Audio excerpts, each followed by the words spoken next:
أغلى 10 كلاب في العالم. 1.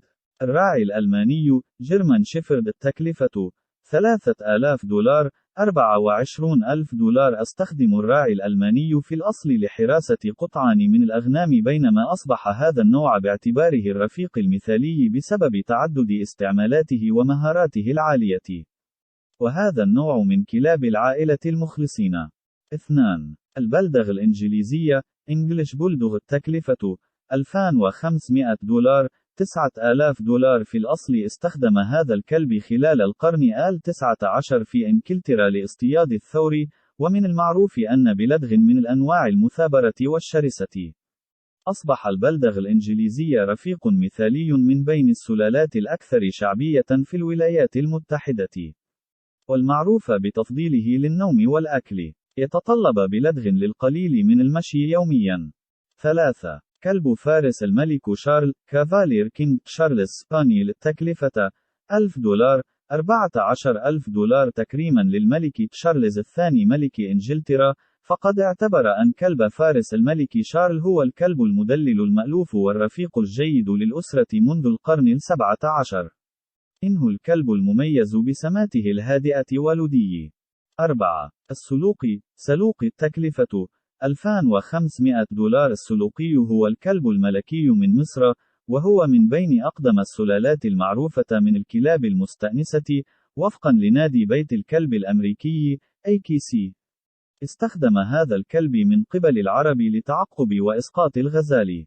5. السامويد، سامويد. التكلفة $4000. 11,000 الساموديين من الكلاب القوية، والتي استخدمت في فرق الزلجات منذ أوائل القرن ال20.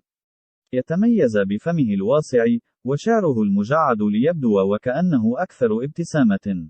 6. أكيتا، عقيتا. التكلفة $1500. 4500 أكيتا مثل الكلب الياباني العظيم. ترجع استخداماته أصلا باعتباره كلب حراسة، وكان يستخدم في أكيتا للقتال والصيد، وأستمر استخدامه كحارس وفي كلاب الشرطة في اليابان. 7. تشاو تشو، شوشو. التكلفة $3000. 8500 تشاو تشو من السلالات القديمة التي يعود تاريخها إلى حوالي عام 300 قبل الميلاد، ويعتقد أن تشاو قد نشأ في الصين وشغل منصب الصياد للطيور وعمل في كلاب الحراسة. أنه كلب متوسط الحجم مع رأس كبيرة وكمامة مستديرة.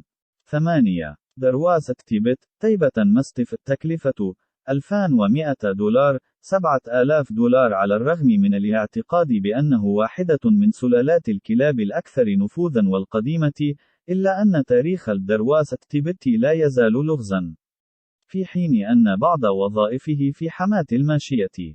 أنه سلالة كبيرة قوية، ذو معطف سميك وطويل، وذيل كثيف. 9. روت فيلر، روتويلر. التكلفة $1000. 8000 روت فيلر هم أحفاد الكلاب الرومانية القديمة، والذي استخدم باعتباره من الكلاب البوليسية والعسكرية والرفيقة.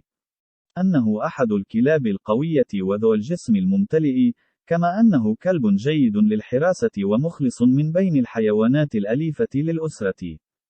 10. الهاوند الفرعونية، Egyptian Pharaoh Hound. التكلفة $2500. 6500 آخر واحد من أقدم الكلاب المستأنسة في التاريخ، ويعتقد أن الهاوند الفرعوني قد نشأ في مصر بقدر ما يعود إلى 3000 قبل الميلاد، وفقا لام AKC. أنه كلب متوسط الحجم مع معطف ذو اللون آلتان الكستناء إلى الذهبي الأحمر. يستخدم هذا الكلب اليوم في الصيد، فهو كلب ودي، ولعوب وذكي مع أفراد الأسرة.